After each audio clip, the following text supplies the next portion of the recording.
Hello, everybody. If you can take your seats.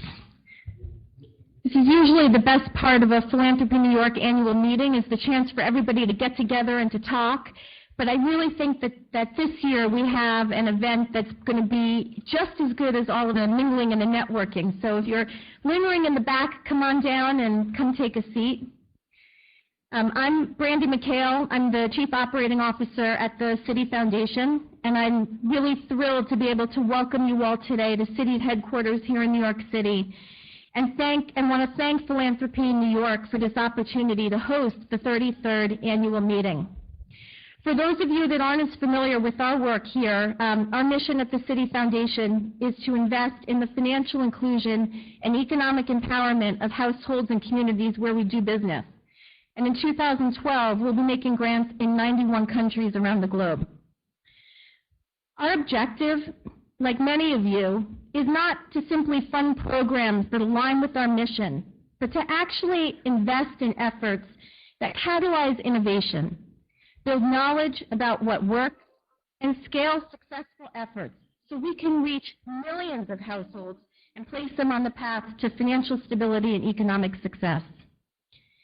I know as I look around the room here that I'm actually preaching to the choir when I say that this quest for innovation and scale can't be accomplished through philanthropy alone. And it is critical that we leverage both private markets and public sector systems to ensure access and inclusion for all.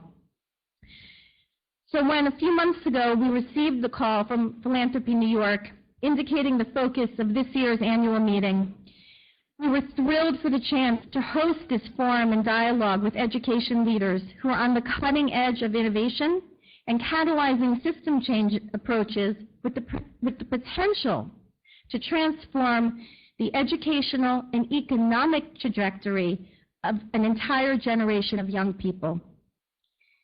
I have to confess to all of you that even though one of our biggest U.S. grant-making efforts is a college planning and advisement demonstration that offers match savings accounts for low-income families committed to getting their kids to and through college, this actually isn't why it took us about 30 seconds to say yes and to lock in this opportunity to host all of you today. We said yes right away because Philanthropy New York is such an important institution in the field of U.S. philanthropy. And it is truly an honor to host any dialogue that they spark and lead. I should say that we spark and lead because it is a membership organization. And let alone to host a conversation important to our country's future. Personally, I've had the honor of serving as a two-term board member at Philanthropy New York many, many years ago. And it's been thrilling to watch the organization's evolution and growth since that time. For us, Philanthropy New York is synonymous with innovation, best practice, and partnership. And we want to salute you and the entire membership on this important occasion. And thank you for allowing us to be part of both your history and your future. So let's begin today's discussion, and I'd like to call up Doug Bauer, Philanthropy New York's current board chair, to kick us off. Thank you.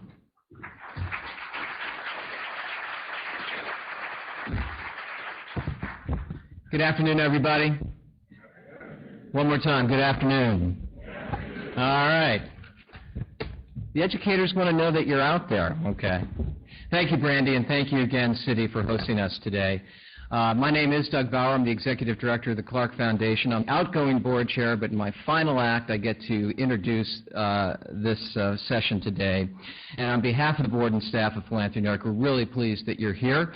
And for those of you watching via the streaming on the web, we welcome you as well. It's my pleasure to kick this off. This enhanced annual meeting, this is the largest annual meeting we've ever had, is not something that occurred by happenstance. One key component of the strategic plan that guides Philanthropy New York in its work is a commitment to deeper engagement in public policy as it relates to the issues our members care about.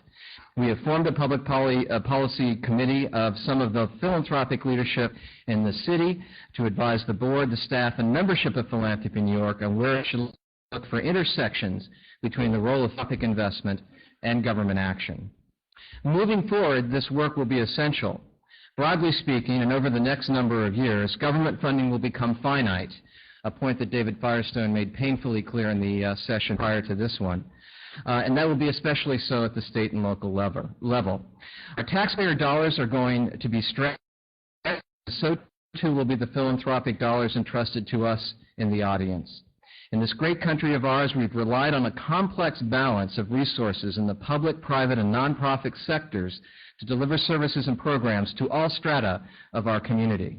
Going forward, how we will achieve that will be tested like never before. A real need for donors, funders, and grant makers to be engaged like never before on the question of public-private partnerships and how will they help do things like sustain the social safety net, provide access to arts and culture, nurture and sustain the environment, and so on. But in my mind, this exploration of the public-private partnership has never been more dynamic than in the area of public education. Mayor Bloomberg's time in office has been an exciting era of reform, and philanthropic dollars have fueled and underwritten some of the boldest work. Nonprofits like KIPP, Achievement First, Commissioner King's former employer, and Common Schools, Harlem Success Academies, New Visions for New Schools, Urban Assembly, and I have to insert my personal favorite model, the Bard Early College High School, have demonstrated what is truly possible in classrooms in 1,500 public schools across the city. But with less than 600 days to go in Mayor Bloomberg's tenure, where do we go from here? Not an unimportant question when we think about something former Chancellor Joel Klein once said, and I quote, "We can't hope to really fix poverty until we fix public education." That and other questions are the real focus of today's discussion. And indeed, today's discussion was framed by Philanthropy New York's Education Working Group, co-chaired by Fred Freelo of the Ford Foundation and my colleague Rich McKeon of the Helmsley Trust.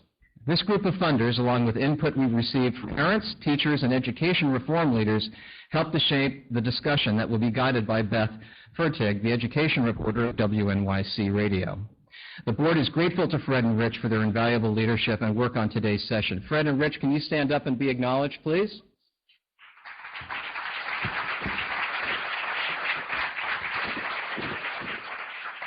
I also want to acknowledge Suzanne Immerman from the U.S. Department of Education. I don't think the secretary would have showed up unless we started to work with Suzanne on making this happen. So, Suzanne, where are you? Are you here? I know she's here. There she is. Thank you, Suzanne.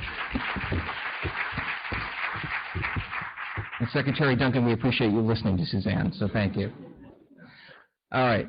So now let me get off the stage, and I will let the ed reform equivalent of the three tenors take over. As I noted just a moment ago, we are delighted to have Beth Fertig here in person as opposed to being in your radio. Beth has been a great partner in developing this session, and she will do a super job interacting with our three distinguished guests. So thank you all, and Beth, it's all yours. Thank you. So the big question that a lot of you were asking is this the first time these three have done an event together? And I confirm that it is, in fact. So not exactly, you know, the rock star reunion, but in education circles, perhaps it is. And I worked with the folks here at Philanthropy New York to come up with questions that would reflect your interests. But of course, we're not going to be able to get to all of them, but I'll do my best. So the first thing that a lot of people were really curious about was the phrase 21st century skills. And I wanted to ask you, Mr. Education Secretary, because we keep hearing about the need to get more students ready for college and careers with these 21st century skills. What are they? A couple things, and actually it's sort of common sense, but unfortunately it's been more the exception than the norm. The ability to think critically, the ability to solve problems, the ability to work in diverse teams, and the ability to be a lifelong learner. I mean, there are probably several others we could add to it, but it's those basic things that employer after employer, CEO after CEO that I meet with are looking for, and unfortunately far too few people are knocking on their doors for those skills. But those seem so basic. Why are those 21st century skills? Maybe they're 20th and 19th as well, but you know, I think obviously we're moving from a manufacturing economy to a knowledge-based economy, and having folks have the skills to think on their feet, to solve problems, to continue to learn. We've had more of a factory model of education historically, and that has to fundamentally change. So while it sounds obvious and easy, that has not been the norm historically in New York or in the country. And that's why, again, I think we're pushing for radical change, because that's what the new economy looks like. So that brings in the Common Core standards that you may have heard of. It's a kind of wonky term. It's an educator's term to say states are pushing for Common Core standards. New York joined 46 other states in the District of Columbia in adopting these Common Core standards. Can you and our New York State Education Commissioner John King perhaps explain what are the Common Core standards? What does it mean for teachers and for students? What's different? Because there's a lot of trends in education, but Common Core, what does that really mean? Sure. Well, what's unique about the Common Core standards is, unlike past standards efforts, these standards were developed actually by mapping backwards from college and career success. So rather than saying, like, here's what a kindergartner should know, and a first grader should know a little bit more, and a second grader should know a little bit more than that, these standards started with, what do you need to be successful in college and careers? And then what are the implications for what you need to know in 10th grade, 7th grade, all the way back?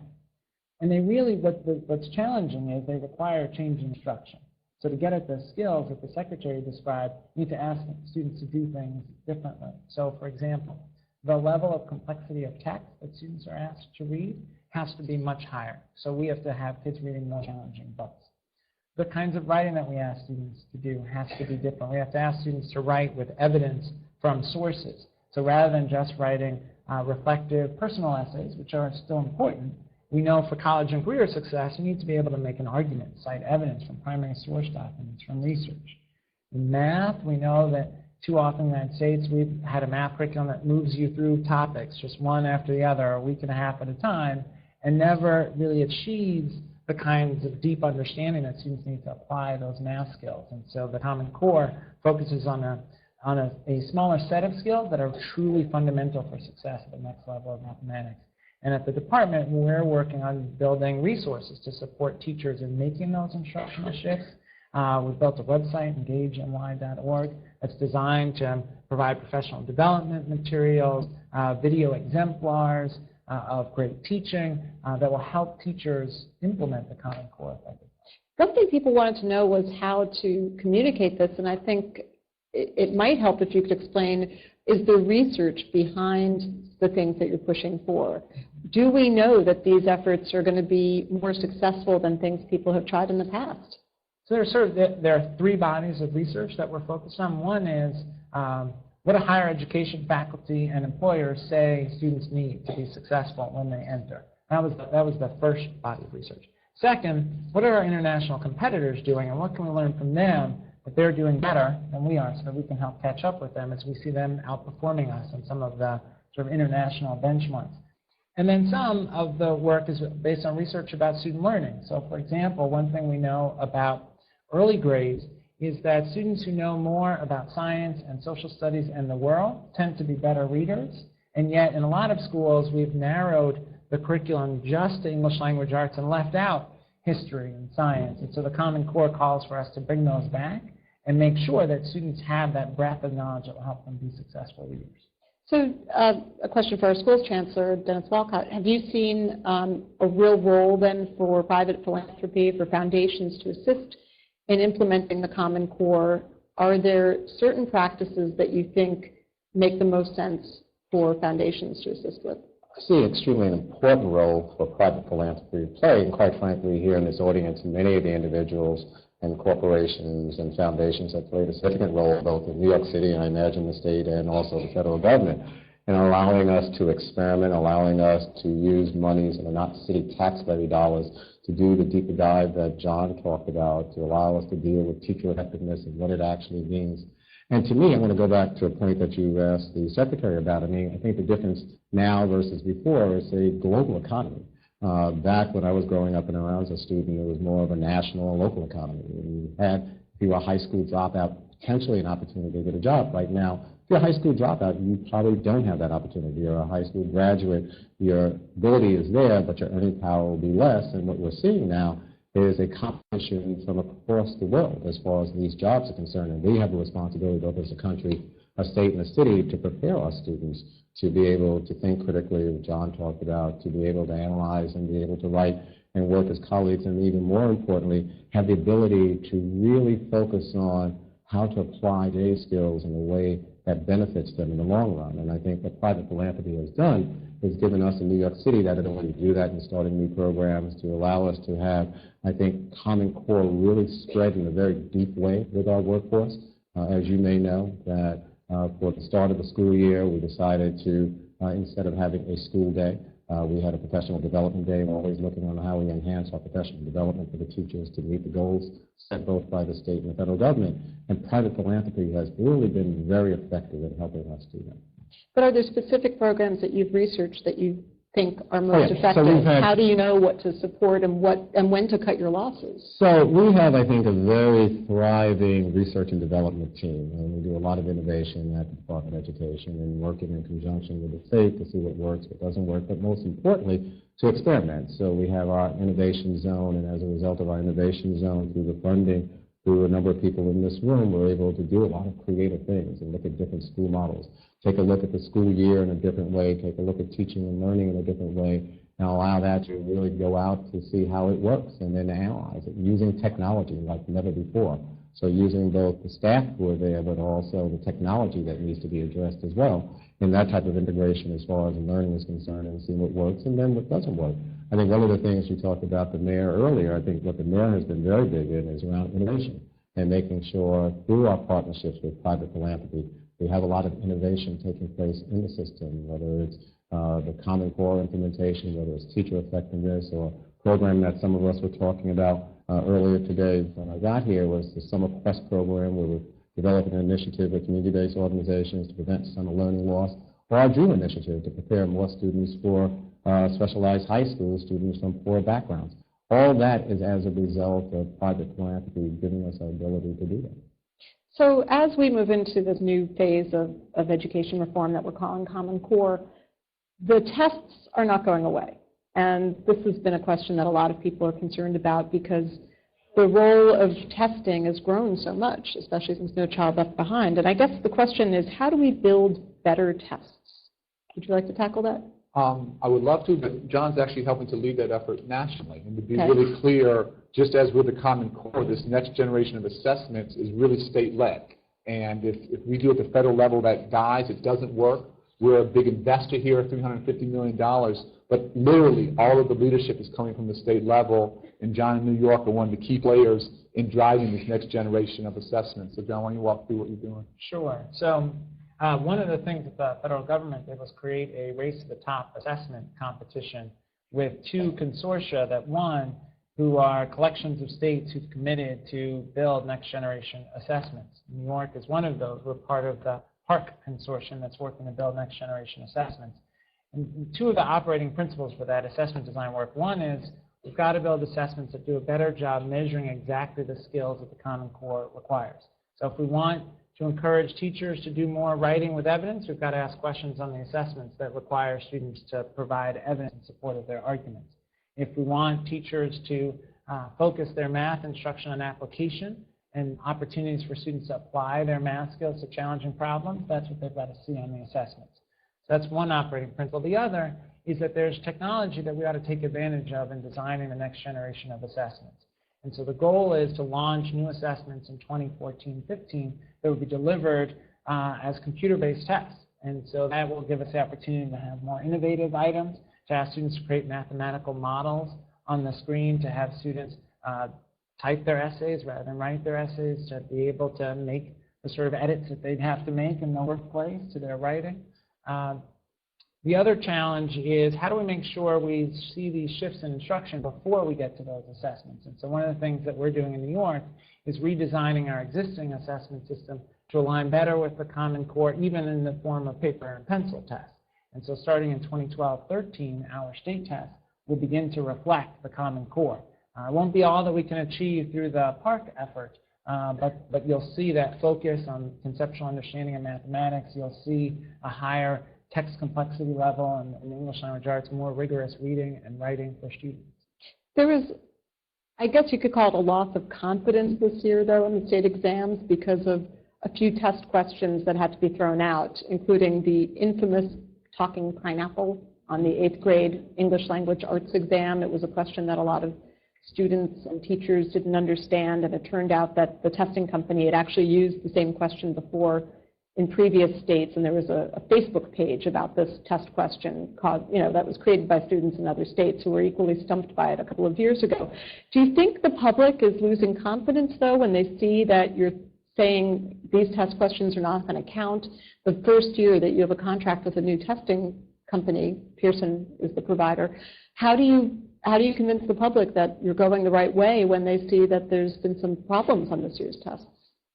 Well, a couple things. I think one is you see the environment has shifted around assessments where the tenor of the discourse is so acrimonious, and there is such a sort of gotcha culture around assessment, in part because we are asking more of the assessment system. And so that's something that we have to be mindful of at the state level. Test publishers, whether it's Pearson or CTV, McGraw-Hill, or others, have to be mindful of that.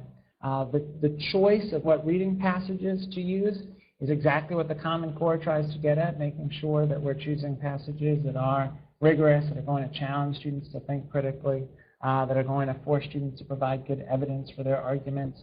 And then there are some things that Pearson just didn't do as well as they should have, and we're going to make sure that they do going forward. They're a vendor like any other, and they've got to be accountable for their performance. If I may, I think we have to be very careful, though, in that we live in a tabloid society, unfortunately. And I think we have a responsibility to have discussions like we're having today around what John talked about, because that is the direction of where we're going as a system. And I think the state got really knocked around in a way that wasn't fair to the state. Yes, they had challenges and issues, and John and the Board of Regents responded appropriately and very hard around this needs to be changed. But at the same time, the overall message was lost. And I think we have a responsibility as a group to convey exactly what John was talking about as far as the changing design of assessments and what it means to our society, what it means to our children as they grow up to be adults. And we have to have that type of intellectual discussion on a constant basis. And we have a responsibility to engage our parents in that discussion as well, because our parents are very capable of understanding that discussion. And if we allow just a headline or a question to dominate it, then I think it undermines the goals that all are trying to achieve. And we as the leaders of our respective systems cannot allow that to happen at all. You mentioned that the U.S. government is funding these initiatives to change the testing that Mr. King is a part of. Do you feel, and what sort of checks do you put in to make sure that the tests are better designed in the states? You must be hearing this around the country. I read Broward County, Florida. Their school board voted to convince the state to not make the tests count as much for rating teachers in schools. There isn't so much emphasis on testing. How do you work as the federal government to make sure that the states are designing the right tests with the money you give them?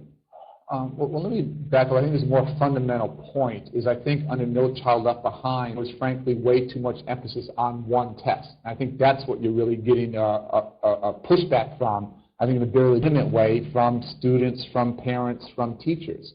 And when there's so much emphasis on just one test and a proficiency cut score, I think you create a lot of perverse incentives that aren't good for children and good for education.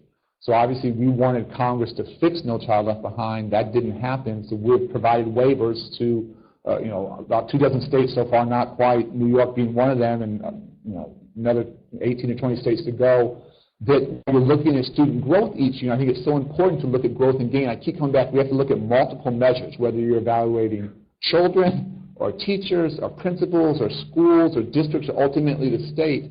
If we're just focusing on one test score, I think that's a big, big problem. So I'm 100% convinced this next generation of assessments will be better, much better than what we have today. Will they be perfect? Absolutely not. Will they be better, even better 5 years from now? I hope so. We have in education letting the perfect be the enemy of the good. We have to evolve, but we have to look at a whole set of factors. If we're much more holistic, if we stop just teaching to the test, if we stop doing English and math and do science and social studies and fine arts and dance and drama and foreign languages and PE, then our children start to have the kind of well-rounded education they deserve. And yet, in a time of budget cuts, people do complain, though, that art and music and all these other programs are being cut because they have to focus on the basics. How do you provide for that? Well, again, I think it's really understanding. If you want your children to do better in math, try some music. If you want our kids to sit and concentrate in class, try some recess, a little bit of time in the playground. And so, I just speak from personal experience. I was one of those young boys. If I had to sit still for 6 hours, boy, I felt sorry for my teachers. If I had a chance to run around a little bit and burn off some steam, then I could sit there and concentrate. So it's being smart. We're all trying to get to the same goal. How we get there. Now, tough budget times, absolutely. No one loves tough budget times. These are very, very difficult times. Let's be real about that. But we can't let tough budget times be an excuse for perpetuating a status quo that is not working for young people. And you guys sort of go back to the fundamental challenge. My visit state, just a couple quick numbers. You guys have, as a state, 250,000 ninth graders, 250,000. Any guesses how many 12th graders you guys have? The state? A little better than that, luckily, about 188. So this state is losing 62,000 young people every single year, 62,000. That's the goal. That's the enemy. We have one common enemy. How do we keep those 62,000 people in school, graduating, and ultimately graduating college and career ready? That's the battle we're all fighting together. And you're still focusing on data, now that districts, because of No Child Left Behind, started measuring their schools based on proficiency, there's more and more data. And they're tracking children from kindergarten through 12th grade. States are building data systems. And this gets back to the questions and the concerns about the tests that you hear, which is these tests, even though you say you don't want them to be just used as one test that's going to determine everything, they are being used, though, to determine whether schools are meeting certain marks, whether teachers are efficient and effective. And I guess one question that I've gotten was, how do you mitigate against the temptation that schools might feel to push out or suspend students who are not doing very well in school in order to boost their numbers? So my mantra is multiple measures, multiple measures. And if all you're doing is evaluating a teacher or a school or a district on one test score, well, guess what? That's exactly what's going to happen. That's a rational behavior. But if you're looking at multiple things, including dropout rates, including graduation rates, including pulling students back in who have dropped out, not just four-year graduation rates, but five-year rates, trying to create incentives to bring in those struggling students, not disincentives to push them out. If you look at, are they graduating, are they going on to college after that, are they going on not needing remedial classes, if you have a much more holistic system of accountability and evaluation, then you change the incentive structure so you're not pushing out the kids who we should be trying to do everything we can to keep in our schools. And you also develop the ability to see where that student is down the line. So the accountability is built in there. So you know where I'm at after the 12th grade. And we're building those measures in. I think that's another method of accountability, of seeing how well a school is doing. And going back to your earlier point around going beyond English language arts and math. I mean, I was at a program, I guess 2 weeks ago, where it was an art program. And they were having a celebration for 2 schools per borough, the LEAP program, LEAP art program. And they had painted lunchroom benches. And I was listening to the presentations of the students talking about their table and what it meant as far as the social issue of the day. And there was one school that really jumped off the page. And I could tell this school was incorporating Common Core in their arts presentation about this particular table. And I double-checked with the principal later on and found out that she did include that. And just listening to the students and their research and their evidence base that was connected to that and the way they were able to articulate. And while most of the schools talked for 2 minutes about their presentation, this particular school talked for 20 minutes. And they were able to analyze everything. And that, to me, is the infusion of Common Core across subject area and what it actually means. And then, as you know, we are able to build in here in New York City, and I know John has been talking about this as well, as far as how well a school is doing in their high school graduation rate. So now that's in our high school directory, and people will know that. Where is that student now post-graduation of that high school? And we'll be incorporating that into the 8th grade as far as where the student's at. And having those multiple measures in performance will give us the ability to not have the perverse type of incentive that you're talking about, but really having a longitudinal look at that particular student and how well that student is doing. That's for rating schools. How about rating teachers? Do you think that the current formula that states are coming up with, which is anywhere from 30 to 40% of a teacher's rating is based on student test scores, is fair? Because we've seen examples in which, especially here in New York City, the chancellor has acknowledged that the first time that New York City rated teachers solely with test scores, there were some problems. Yeah. So again, let's sort of look at where we are as a country. For decades, 0% of a teacher's evaluation was based upon whether their children were learning. 0%. In fact, we had states that had laws on the books, including, I think, New York, that actually prohibited the linking of student achievement and teacher evaluation. That makes no sense whatsoever. That's one extreme. The other extreme is 100% of a teacher's evaluation being based on on a student test score, which also makes absolutely no sense. Go back to what I said before, multiple measures, looking at a set of different things. Student growth and gain being what we said was a significant part, and whether it's 30 or 20 or 40 or 50, the honest answer is we as a country don't know what the right percentage is there. But saying that teachers have an impact on student achievement, that's a really important statement to make about valuing the profession. Look at principal evaluation, look at peer evaluation, look at teacher leadership, look at student surveys. There's a whole host of data we should look at. Teacher evaluation in this country has been broken for decades, hasn't broken for decades. And now we have a set of states, including New York, who are moving to a very different level. Is New York's system of evaluation going to be perfect? I promise you it won't be. I promise you it won't. But we have to, again, stop letting the perfect be the enemy of the good. Let's evolve. Let's figure out what works and what doesn't. And 5 years from now, let's be at an entirely different level. When we say that great teaching doesn't matter, we demean the extraordinary teachers and principals that are making an amazing difference in our students' lives. And we've done that for far too long as a country. That paradigm has to change. In New York, I think it's helping lead the country where we need to go. Quick question for all three of you on the teacher ratings. Should the ratings be released to the general public for everyone to see a teacher's rating? I've really struggled on this, so I won't give you a flip answer. I really challenged the situation a couple of years ago in Los Angeles, and the context there, which just drove me crazy, is that they had this data and the teachers themselves didn't have access to it. It was like mind-boggling to me. So information about, were you reaching, not whether I was teaching, but whether my children were actually learning what I was teaching, somehow teachers didn't have access to that. So I pushed to challenge that very, very hard. At the end of the day, does every teacher's test score need to be in a newspaper? I'm not sure if it does. And I worry that teacher morale is very, very tough now, and I know everyone may not agree with me. I think we have to uplift and strengthen the teaching profession. And I'm not sure if that moves us in the direction we need to go. But the big thing for me is having teachers have access to that information. And then we should talk about whether they're the parents of the students or whatever. But the big Is this a change? Because originally you supported releasing it in Los Angeles. I think the facts have changed. Again, what I was trying to break through is where this data existed and you couldn't get it into the hands of teachers in L.A. That was the part that was crazy to me. The only way the system wouldn't do it, so it had to come from the outside. I mean, that sounds crazy, but that was reality. Now that's changed. The teachers in L.A. have actually a very thoughtful way of getting to the teachers now and now giving them feedback and helping them learn. So the crisis or the craziness that I was facing a couple years ago has gone away. So it's a different situation.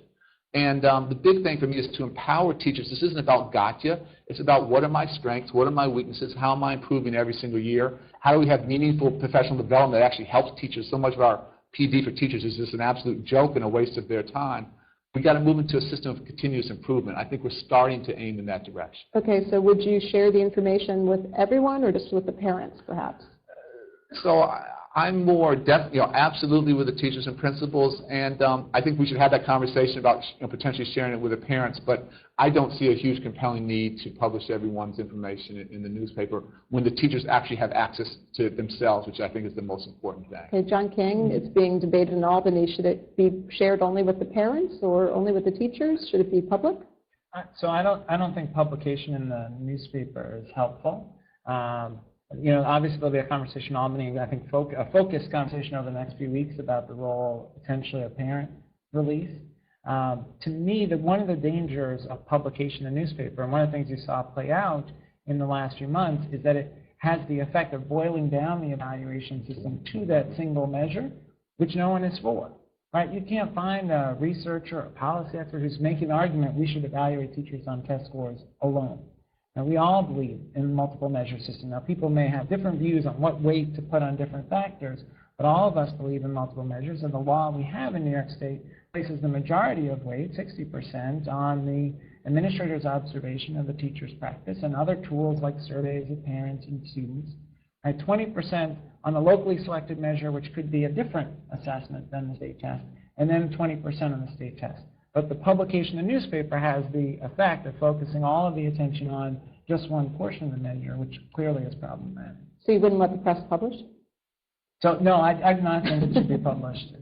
To be clear, I don't think publication is helpful. I don't think publication in the press is helpful. Okay. Because the goal ultimately is better student learning and better professional development to get us there. Chancellor? I am not making any new news today, so I've been very public about this. It should be public, and again, I think what I've said publicly also is that I believe in my workforce. I have 75,000 teachers that I'm responsible for. And I feel very strongly about teachers not being denigrated, not using the newspaper to do that. But from a public point of view, I think it should be public. But at the same time, I hate the discussion when it tries to have the 10 worst or 10 best. I think that defeats the whole purpose that the Secretary and the Commissioner are talking about.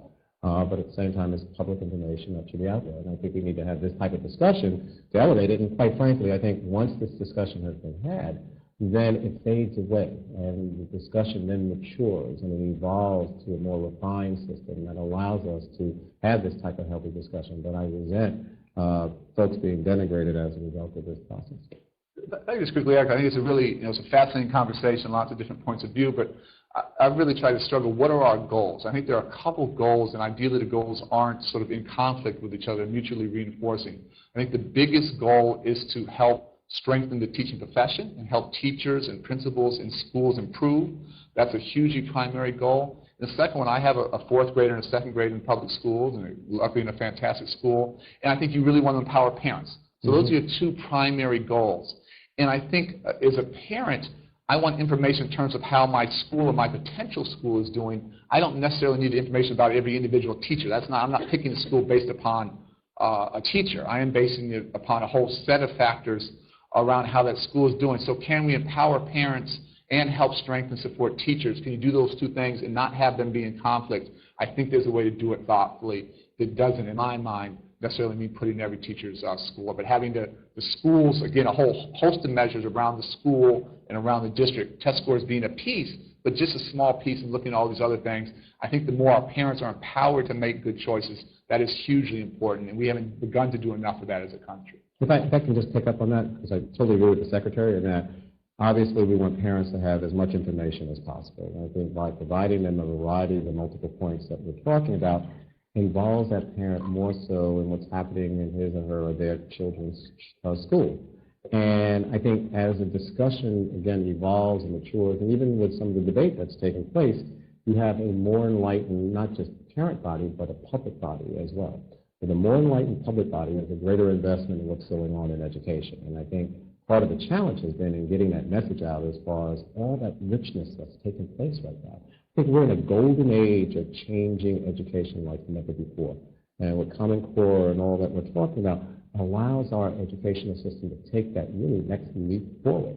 And I think the information that we're talking about, the data points that we're talking about, provide that richness, that discussion, that interaction with the parent body and the public body as far as allowing them to take that next step with us. A related question on the raising of standards is something that people have wondered. What do you do about special education students, English language learners, as you raise the standards and everybody has to take a richer or deeper series of tests or assessments, whatever you want to call it, do we run the risk of making it harder for some students to graduate, and what do you do to accommodate them? I know that New York State is looking into multiple pathways of graduation. Would you like to talk about that?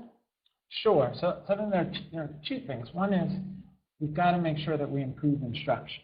Right? It's sort of like if you just raise the bar higher and say, here, jump over this higher bar, that alone is not going to work, right? So at the end of the day, we've got to have a strategy to help teachers teach more effectively, whether it's struggling students who are behind academically or students with disabilities or English language learners. And so one of the things we're doing with some of our Race to the Top resources is putting those resources into curriculum materials and videotaping grade instruction and tools to help teachers get better at instruction, because ultimately that's what's going to advance student achievement. That said, in addition to an achievement gap, I think we have an engagement gap in a lot of our schools and around our country generally. So you have high school students who are not motivated about school, they don't come, they don't engage with their academics, they struggle, and the question is, how do you provide them a pathway that is meaningful? I was in a school just outside of Syracuse, in East Syracuse, and a student was talking about why he loves automotive class. And he said, I love cars. My favorite thing about school was second period, because that's when we were working. They were building a Cobra, which is a fancy car, clearly. They were building a Cobra in his automotive class, and he said that was his favorite thing about school. But this is a kid who also took AP Computer Science And he was thriving academically, but what motivated him every day was automotive class, and he stayed late, stayed till 9, 10 at night to work on this car. And he said, you know, people think it's just about cars, but actually it's about the scientific method. You know, in automotive class, what we're challenged with every day is a problem. We've got to figure out how to solve it, and we've got to figure out how to use the tools in front of us to solve that problem. It's fantastic. And in that school, in that high school, their mindset is we're going to find the thing that is the hook for every kid. There was a kid who was a student with disabilities who runs their credit union. They have an actual credit union in the school, and kids and faculty members deposit money in the school, and the kid manages the credit union, and he's totally excited about it and passionate about it and wants to go on and study finance. Is he financing the Cobra development? Now, that's an interesting point. It's interesting that you raised that. But their strategy for paying for the automotive shop, which is very elaborate, is that they raffle off the Cobra. So if you guys are interested, well, I can connect you with the school. It's probably over the $50 limit. But our strategy on multiple pathways is that we ought to have graduation requirements that allow students who get engaged around career and technical education to see a path to graduation through that career and technical education. For kids who get engaged around STEM subjects, math, science, engineering, to pursue that as their strategy for reaching the graduation requirements, and then to have a more traditional humanities path also available for students. So that's something the board is looking at. The key question for us is how do we ensure that we maintain the rigor, but also bridge this engagement gap? Because we've done away with the vocational degrees that used to be awarded in the past, it's harder to get a diploma now. In New York State, you have to have a higher test score on your Regents exams. So that's what some teachers wonder is, are we raising the bar too high? Is it going to make it too hard for certain kids? Because we already have students with learning disabilities and English language learners have the lowest graduation rates. Let me really just challenge the assumption behind that question. The children we hurt most when we dummy down standards are the marginalized kids, the black and brown children, the special needs, the English language learners. And I promise you the best thing we can do to help children at risk is to raise the bar, to have high expectations. And so anyone who thinks we should somehow dummy down things because somehow we're going to coddle kids across the finish line, we do them a grave disservice in the long haul. We have to have the supports, we have to have the extracurriculars, we have to do all those wraparound services, we have to do all those things. But anyone who thinks we shouldn't raise the bar are hurting our kids, our communities, and ultimately our country. I think what we hear, though, is how are we going to support them? So that's a really fair question. Yeah, we have to break down our own barriers. I mean, so for New York City, we have screen schools, and screen schools, some of them, won't take in certain populations. It is our responsibility to make sure we're not allowing that to happen. So we've made a major step in telling screen schools they have to take in certain populations, and we'll be watching them do that and holding them accountable for that, and making sure through our phase 1, now phase 2 process with special ed students that they are eligible to go to all schools, and providing the supports to have them go to those schools, and making sure that the system is aware of our expectation as well. I think that goes into the accountability. But I will not accept any type of dumbing down or minimizing or lowering the threshold because a student is X. If anything, we want to make sure we increase the intensity and have the supports there, but also have a discussion about it as well, and making sure that people understand just because you are of color, just because you're SPED, just because you're an L student, doesn't mean you can't qualify and do the work and expectation that we set up for you. And I think that's part of our challenge as a system, to make sure those expectations are cutting across not just the teacher workforce, but the administrative workforce as well. I think once we're able to do that, then you will see a lot of movement in that regard. And then also tackling, which the Secretary and the Commissioner are very much involved in, those schools that have not performed well, that have been failing these students year after year after year, and dealing with the tough news and all the noise that goes along with it, and saying, if you don't improve by X, you'll be phased down or shut down. And that's part of our responsibility, to make sure we create the new models of schools to meet those demands. I mean, all of us have our own stories. I got my favorite story. At 7:05 in the morning, I live in Queens. I went to Staten Island to visit a school. There was a student at the door, not to greet me, but their school started at 7:30. So I really started pressing the students, saying, "You like your school?" And they said, "Yes." I said, "Okay, tell me why you like your school." This was a 16-year-old. And he said, "I like the curriculum." And I said, "This is at 7:05. I said, "You like the curriculum? What about the curriculum do you like?" And this guy, he wasn't like trying to set up. He was being sincere. He said, I love earth science. I said, what do you like about earth science? He said, I love my teacher, and I love the study of Earth's core. And then he started breaking down the core of the Earth and what he's getting at. There are schools that are out there that are just able to reach these students, whether they're SPEDs, whether they're Ls, whether they're students of color, it doesn't matter. Those are the types of schools all of us want in the system, and not having schools, for whatever reason, that have not met that threshold of expectation of delivering for all students. I'm just going to provide a translation. SPED is an acronym. I'm sorry, I'm in this Special audience, so special education education and English language learning. I'll provide that. That raises a question that I did want to ask, which is, you brought up the issue of closing schools, and you have talked about closing the dropout factories and getting rid of the bottom 5% of schools nationally, closing them. There are school improvement grants, and right now there's been a controversy in New York City about the closing of schools. Communities get very anxious, frustrated. Chancellor, you've heard every adjective in the book by now when a school is closed. And so I guess the question is, can school improvement grants be used to help schools before they get to the point where they need to be closed? That's where the overwhelming majority of our dollars are being spent around the country. And obviously there's some current tensions here in New York City. I don't want to minimize that, but I'll just say the first year of data for these school turnaround grants around the country has blown me away. It's pretty extraordinary how many schools have seen double-digit increases in reading, double-digit increases in math, graduation rates going up, 10, 12, 14 points, dropout rates going down, huge reductions in violence.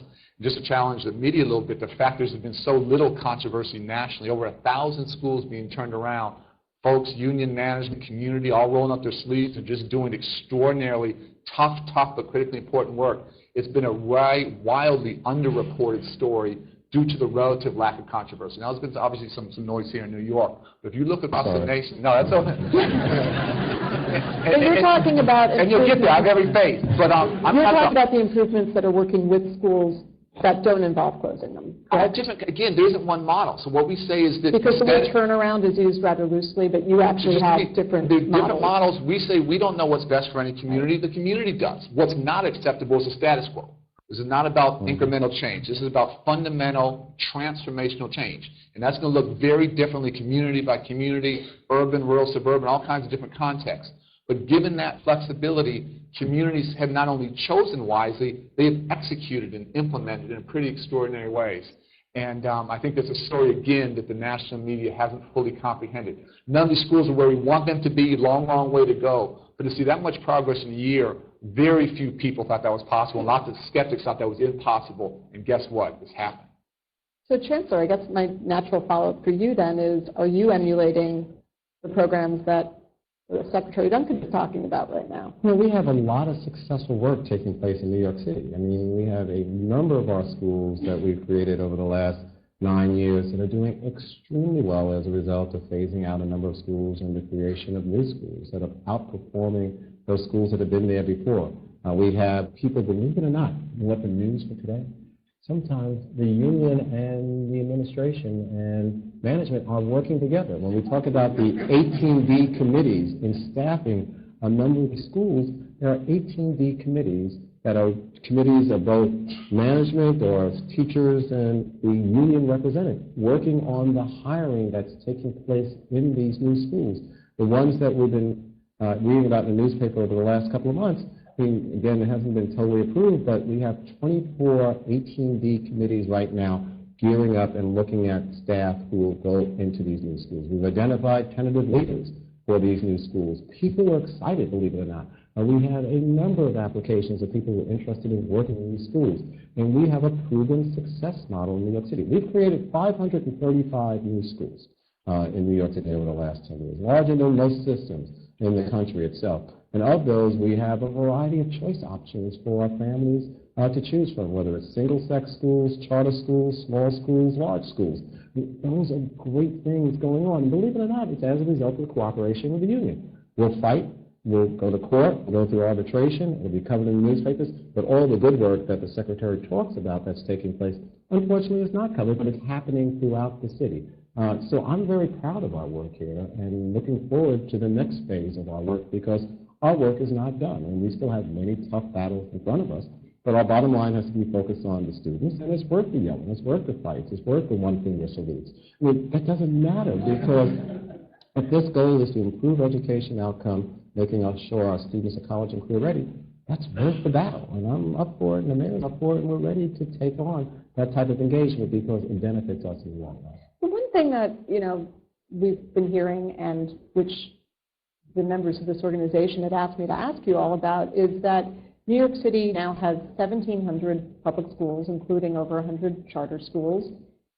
There's a lot of innovation going on, but how much are the schools learning from each other? For example, you can go into a building and have 4 different schools, and there may be one charter there may be a couple of regular schools in the building, and they may not always be talking to each other. And Chancellor, you've heard cases at public hearings where children said to you, I feel badly, I feel like a second-class citizen because the charter schools seem to have better facilities, or those kids seem to have it better than me. How do you ensure that if we're going to be encouraging innovation with federal dollars, with state dollars, that everybody does learn from each other, and what accountability do you put in to make sure that that's taking place?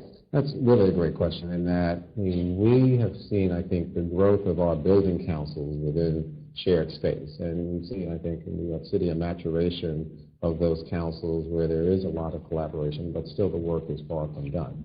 And I think our challenge is still to break the wall between the non-charters and the charters. And I think, believe it or not, even with the noise, there's a lot of dialogue taking place.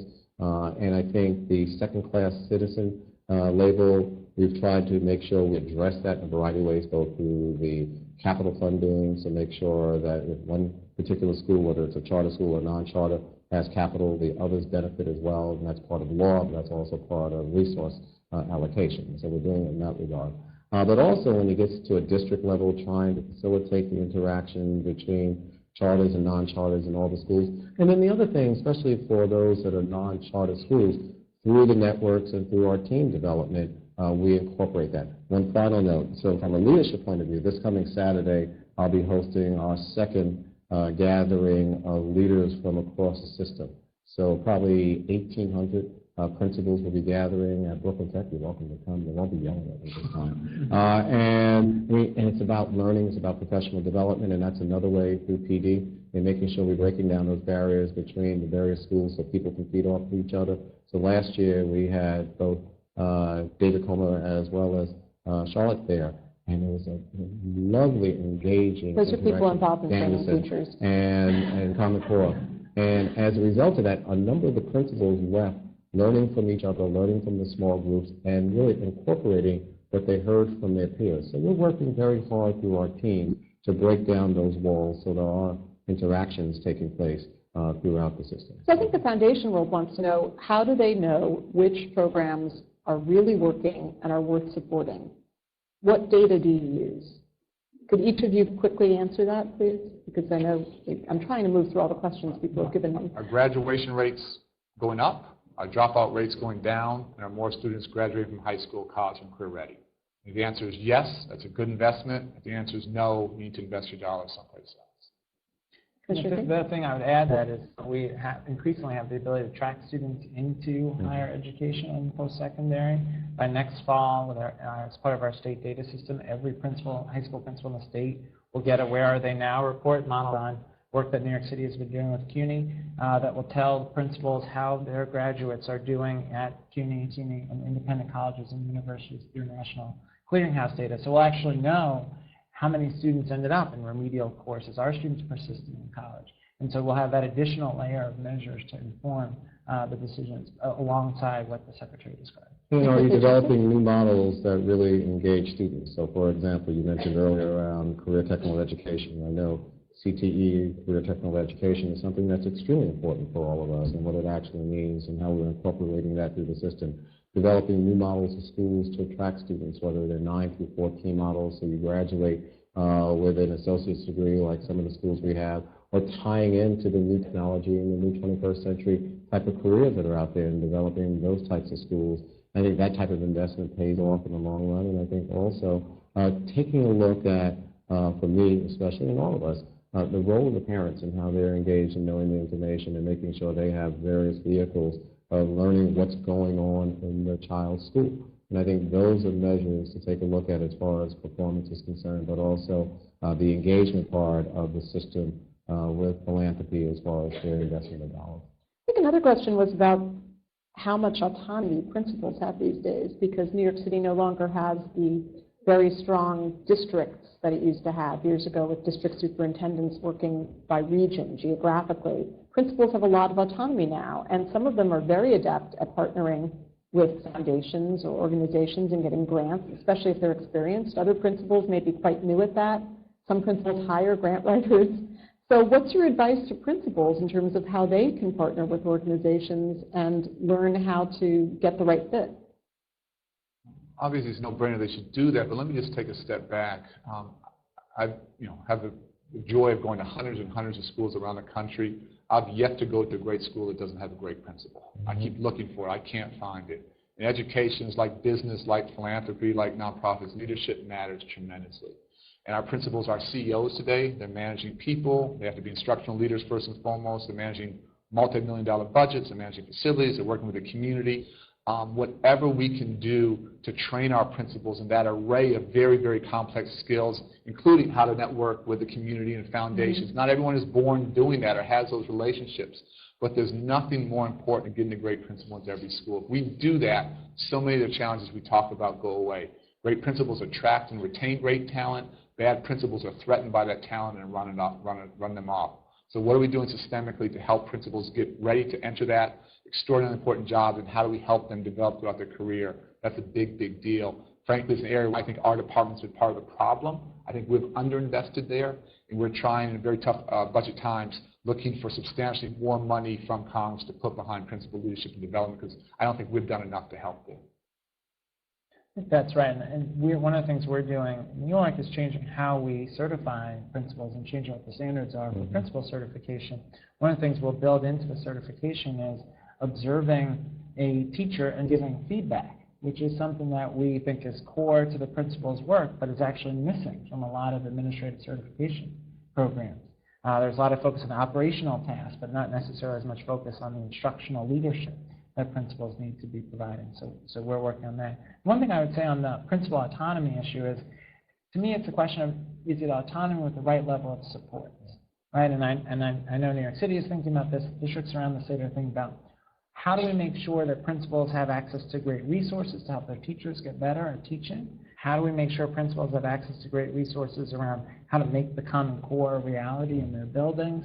How do we help principals identify which teachers are most effective in their buildings and which aren't? And so you need those supports. Otherwise, autonomy without support can sometimes result in folks feeling lost. Chancellor, do you? Go on. No, and I think that goes directly into the management of one's budget as well. I shouldn't be micromanaging the principal's budget. I should set the overarching goals and expectations and the certain deliverables that I want to see achieved, obviously. But at the same time, the principal knows better what is in her or his building as far as how to use that budget. So the supports that John talks about as far as making sure you have the supports there through budgets and having potential rollover dollars, what it means there. But the other thing that I think is so key, and this is where philanthropy has played a very important role for us in New York City, is leadership pipeline. Having a pipeline in place to develop the new generation of leaders as well, and what that actually means. And philanthropy has been outstanding in supporting us in New York City along that time, along with Common Core and other areas as well. But having a leadership pipeline, to me, goes a long way. I want a strong principal. People, before I got this job last year, people said, what do you plan to do when you're no longer deputy mayor? And I've always said, I would love to be a principal in the toughest school that's underperforming with some of the toughest communities and turn that school around. That, to tell you, is where the action really is. And John has been a principal. Arne, were you a principal? No. Okay. And that to me is where the rubber really meets the road, because they have a tough job. They're everything that Arne told you. They're the managers, they're the CEO, they're the social worker, they're the pedagogical leader, they're everything. And to me, that's a great thing to have, and to have a pipeline in place, just like with baseball. You have your minor league, and when the minor league folks are ready, they go into the big leagues. I want to have that farm team ready, so that way as we develop new schools, develop new positions, or for whatever reason we lose a principal, depending on whatever the reason might be, I have people out there ready to step into that principal role, step in to be the assistant principals, and drawing them not just from teacher ranks, but drawing them from non-traditional ranks as well, because they can be great leaders. I want leaders of buildings. I want motivators. I want people who know how to engage. I want smart thinkers. I want pedagogical brains there, and also want you to be able to surround yourself with the talent to give the supports that John talked about, and knowing how to draw in the resources and work upfront for public schools, as well as through their own means in drawing the other support aside from city tax levy money as well. Because that also leads to an issue of equity, right? If a principal isn't well trained, or if a principal doesn't know which groups to work with, then some schools are going to end up with more resources than others. I work also with Schoolbook, which is our website between WNYC and the New York Times, and we've had a series this week on the role of parent fundraising. There are schools where parents can pull in $1 million a year for extras, and then there are schools where they can't raise anything. So how do you solve the issue of equity then? It's a huge challenge. You're raising great questions, and obviously so much of funding in this country comes at the local level. As you know, about 8 to 10% comes from us, half comes from the state, and 40% comes at the local level. And when I ran Chicago Public Schools, I got less than half the money of districts 5 miles north of me. My population was 90% minority, 85% poor. My children needed more, not less. And the disparities, in my state and here in other places are absolutely stark. And when you look at high-performing nations, it's interesting. They actually spend less per pupil than we do, but they do a much better job of equalizing opportunity, making sure that kids who have the least get the most. So I'm going to take one more step. It's not dollars are hugely important. As important or related is what do we do to get our hardest working, our most committed, our most talented teachers and principals to the children who need the most help. And systemically, we have done a horrendous job of this as a country. And this is what part of the school turnaround is trying to challenge. If we systemically got our most committed, our hardest working teachers and principals to those underserved communities, we'd see some of these cities' achievement gaps disappear overnight. But we pay them worse. We don't give them the supports. It's not the badge of honor. And I always give an example. When the president wanted to go after Osama bin Laden, he didn't send a bunch of rookies in. He sent in the Navy SEALs. He sent in the best of the best, the most talented, the most trained, the most committed, and they did an amazing job. Why would we do anything less in our school system? I don't understand that. So then just to pick up on what you said, if you're talking about these other services that other countries provide, which help lead to a more educated population, what would be the role then of private foundations? Should they invest in helping the schools, or should they invest in early childhood education, daycare, all the things that we know make a difference for children before they even go to school? The hard answer is yes, yes, and yes. Give, and give. Not to put you on the spot. No, if I could say 3 things. Again, first I'll just appreciate the tremendous commitment. There's just sort of 3 ideas of what's the right role for philanthropy. One thing we haven't talked enough, I think, is the importance of state policy. McLean and Albany, and again, states drive education. And when you have state laws on the books that hurt kids and hurt education, that can't be allowed to happen. Like which? There are all kinds of state laws that are, so whether it's tremendous inequities or laws that don't respect the teaching profession, whatever it might be, those are big challenges. So making sure you have policies in place that are raising the bar and driving folks in the right direction, that's one.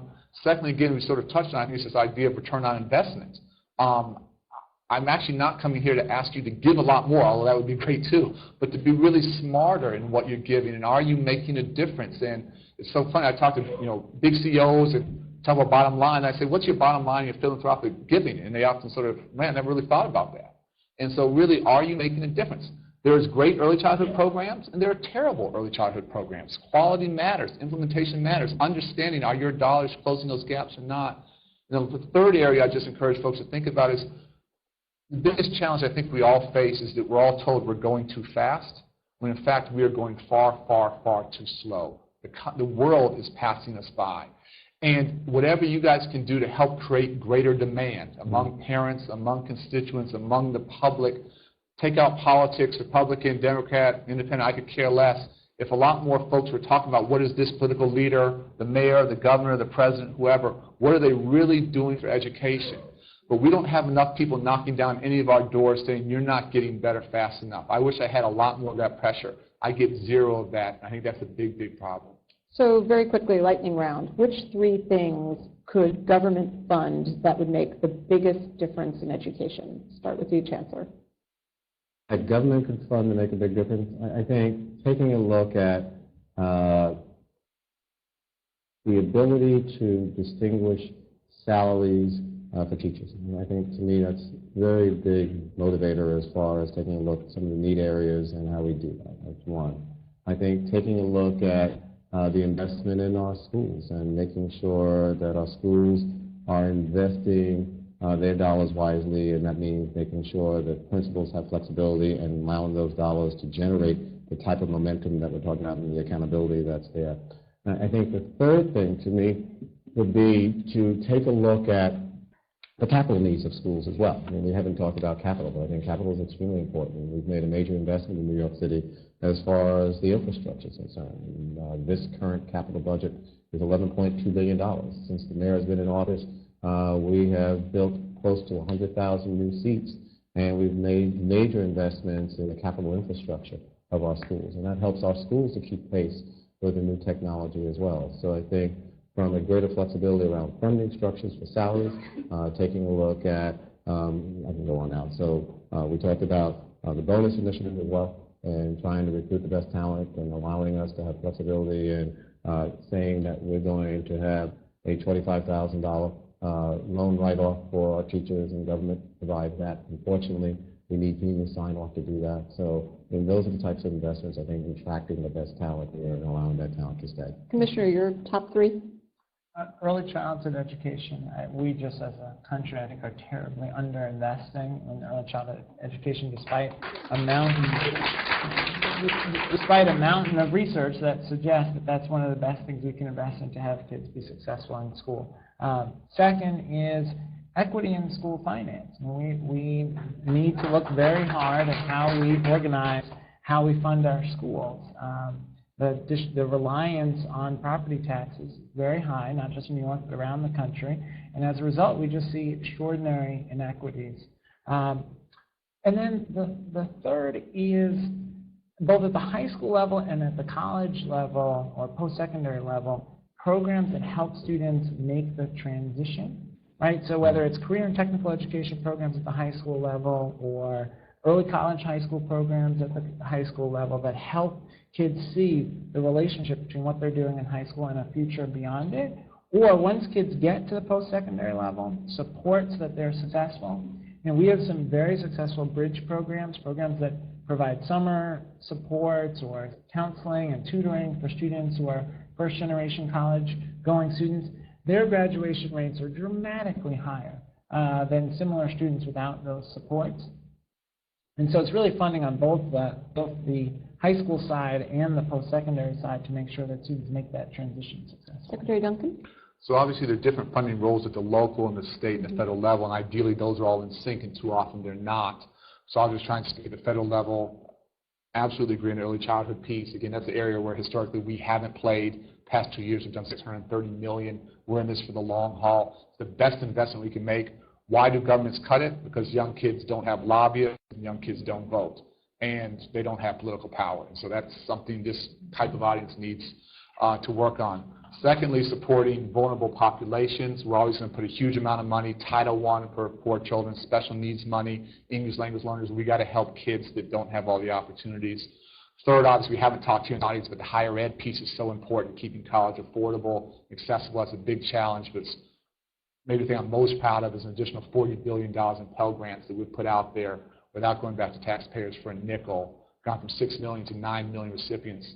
The final piece, which is different at the federal level, that I think is hugely important, it's controversial on both sides of the aisle, is us funding innovation and best practices and having competitive dollars. I think I can make a pretty good case that Race to the Top and I-3 and Promise Neighborhoods have had an inordinate impact on education reform in this country. But we're only able to do that if we're not restricted to formula money, if we have some money to compete out, to scale up best practices, and to replicate what is working. Okay. Well, thank you very much.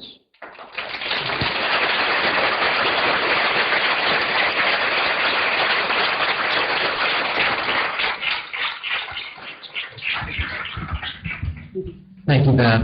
4 things very quickly. Number 1, it's nice to know muscle cars has a role in school reform.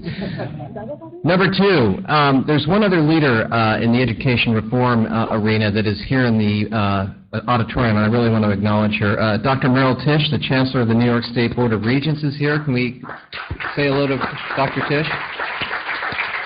Okay.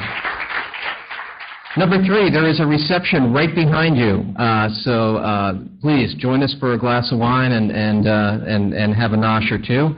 And finally, thank you, Brandy, and the staff here at City for hosting us. We really appreciate that. Beth, thank you for leading a civil conversation and a discussion. It was really terrific. And most of all,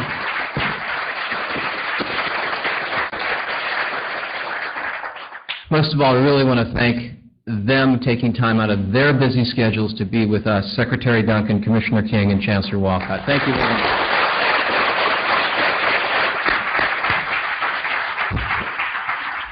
It is exactly 6:30. The 33rd Annual Meeting of Philanthropy New York is now officially adjourned. Thank you. Have a good night.